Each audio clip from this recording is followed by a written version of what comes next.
Hare Krishna. So today we are reading chapter 30 from Krishna book, chapter entitled Krishna's hiding from the Gopis. Let us start. Om Jnanatimirandasya Jnananjana Shalakaya Chakshurunmilitam Yena Tasmai Shri Gurave Namaha. Namo Om Vishnupadaya Krishna Prishtaya Bhutale Shri Bhaktivedanta Swami Nityanamine Namaste Saraswati Devi Gaurvani Pracharine Nirvishesha Shunyavadi Pashyata Deshtarine Jai Shri Krishna Chaitanya Prabhu Nityananda Shri Advaita Gadadhara Shri Vasadi Gaur Bhakta Hare Krishna Krishna Krishna Hare Hare Hare Ram Ram Hare Hare. When Krishna suddenly disappeared from the company of the gopis, they searched for him everywhere. After not finding him anywhere, they became afraid and almost mad after him. They were simply thinking of the pastimes of Krishna in great love and affection. Being absorbed in thought of him, they experienced loss of memory, and with dampened eyes, they began to see the very pastimes of Krishna. His beautiful talks with them, his embracing, kissing, and other activities. Being so attracted to Krishna, they imitated his dancing, his walking, and his smiling, as if they themselves were Krishna. Due to Krishna's absence, they all became crazy. Each one of them told the others that she was Krishna himself. Soon they all assembled together and chanted Krishna's name very loudly as they moved from one part of the forest to another, searching for him. Actually, Krishna is all pervasive. He is in the sky, he is in the forest, he is in within the heart, he is always everywhere. The gopis therefore began to question the trees and plants about Krishna. There were various types of big trees and small plants in the forest, and the gopis addressed them. Dear banyan tree, have you seen the son of Maharaj Nanda passing this way, laughing and playing on his flute? He has stolen our hearts and gone away. If you have seen him, kindly inform us which way he has gone. Dear Ashoka tree, dear Naga flower tree, Champaka flower tree, have you seen the younger brother of Balram pass this way? He has disappeared because of our pride. The gopis were aware of the reason for Krishna's sudden disappearance.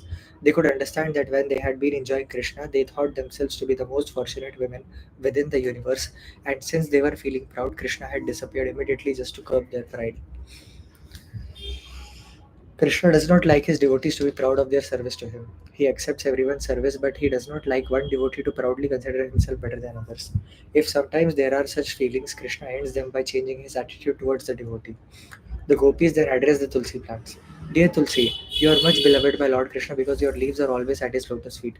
Dear Malti flower, dear Mallika flower, dear Jasmine flower, all you must have been touched by Krishna while he was passing this way after giving us transcendental enjoyment. Have you seen Madhav passing this way? Oh mango trees, oh trees of jackfruit, oh pear trees, oh and asana trees, oh blackberries and bale trees, trees of the Kadamba flower. You all are very pious trees to be living on the bank of Yamuna. Krishna must have passed through this way. Will you kindly let us know which way he has gone? The gopis then looked upon the ground they were traversing and began to address the earth. Dear earthly planet, we do not know how many penances and austerities you have undergone to be now living with the footprints of Lord Krishna upon you. You are very jolly. The hairs on your body are these jubilant trees and plants. Lord Krishna must have been very much pleased with you. Otherwise, how could he have embraced you in the form of Varaha the boar?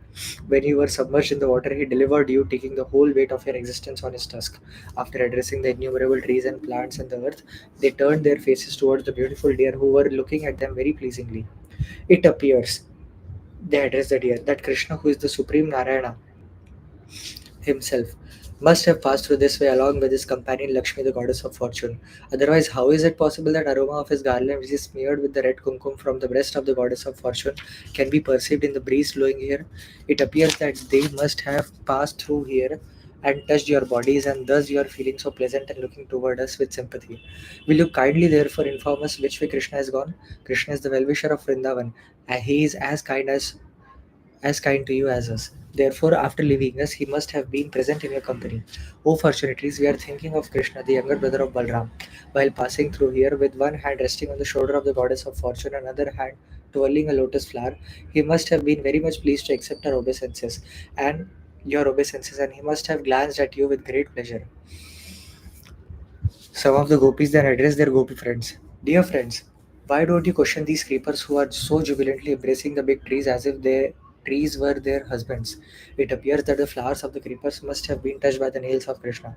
Otherwise, how could they feel so jubilant? After searching for Krishna here and there, the gopis become fatigued, and they began to talk like mad women. They could satisfy themselves only by imitating the different pastimes of Krishna. One of them imitated the demon Putna, and one of them imitated Krishna and sucked her breast. One gopi imitated a hand-driven cart, and another gopi lay down beneath the cart and threw up her legs, touching the wheels of the cart, as Krishna did to kill the demon Shatakasura. One gopi imitated the child Krishna and lay down on the ground, and one gopi became the demon Trinavarta and carried the small child Krishna by force into the sky. And one of the gopis began to imitate Krishna while he was attempting to walk, ringing his ankle bells. Two gopis imitated Krishna and Balram, and many others imitated their cowherd boyfriends. One gopi assumed the form of Bakasura, and another forced her to fall down as the demon Bakasura did when he was killed.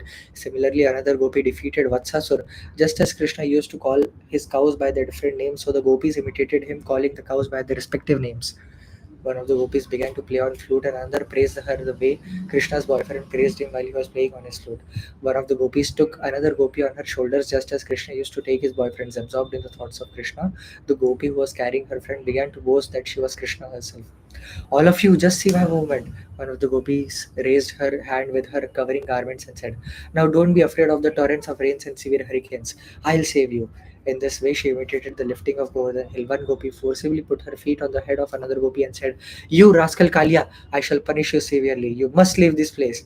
I have descended this earth to punish all kinds of miscreants. Another gopi told her friends, just see the flames of the forest fire are coming to devour us. Please close your eyes and I shall immediately save you from this imminent danger. In this way, all the gopis were madly feeling the absence of Krishna. They inquired about him from the trees and plants.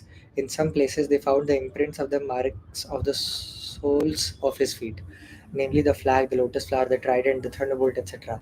After seeing those footprints, they exclaimed, oh, here is the impression of the marks on the soles of Krishna's feet. All the marks, such as flag, the lotus flower, the trident, and thunderbolt, are distinctly visible here. They began to follow the footprints, and shortly they saw another set of footprints beside them. And immediately they became very sorry. Dear friends, just see, whose are these other footprints? They are besides the footprints of the son of Maharaj Nanda. It is certainly Krishna passing through, resting his hand on some other gopi, exactly as an elephant goes side by side with his beloved mate. We must therefore understand that this particular gopi served Krishna with greater affection, innate love than ourselves. Because of this, although he has left us, he could not leave her company. He has taken her along with him. Dear friends, just imagine how the dust of this place is transcendently glorious.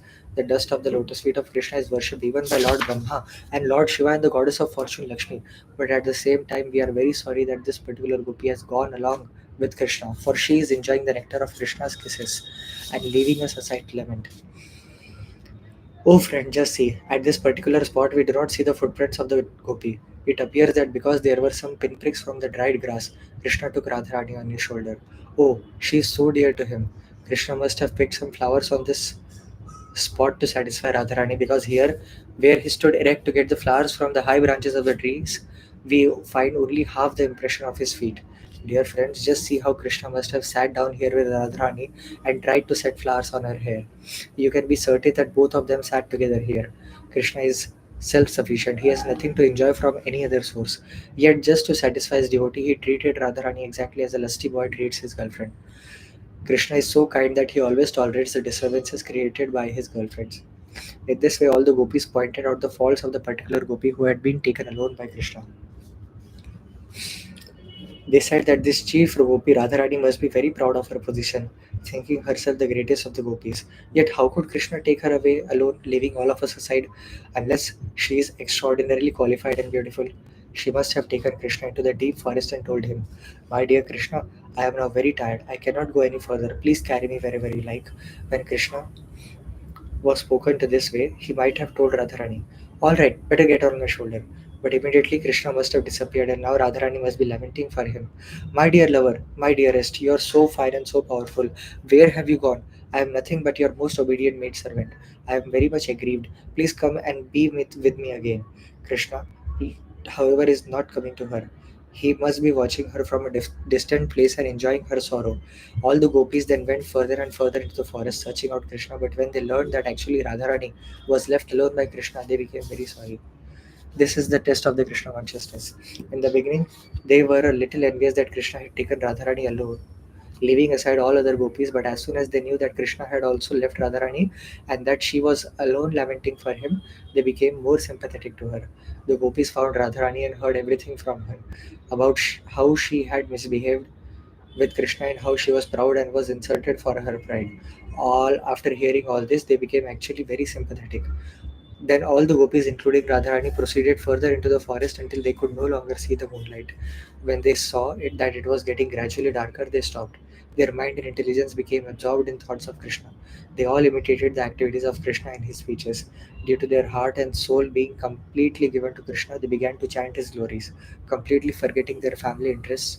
In this way, all the gopis returned to the bank of the Yamuna and assembled there, and expecting that Krishna must return to them, they simply engaged in chanting the glories of Sri Krishna.